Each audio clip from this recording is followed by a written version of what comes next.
Dunia ini tidak selamanya. Ini bukan tempat abadi. Ini semu. Dan kehidupan kematian yang berlangsung di dunia itu sejatinya memberikan kesan kepada kita untuk belajar.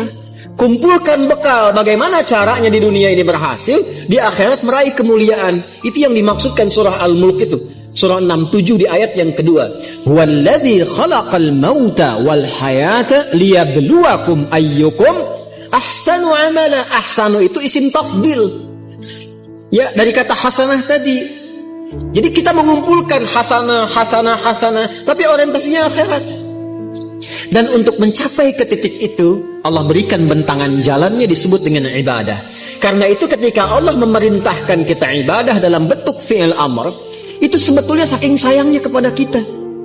Kalau nggak sayang nggak akan diperintahkan.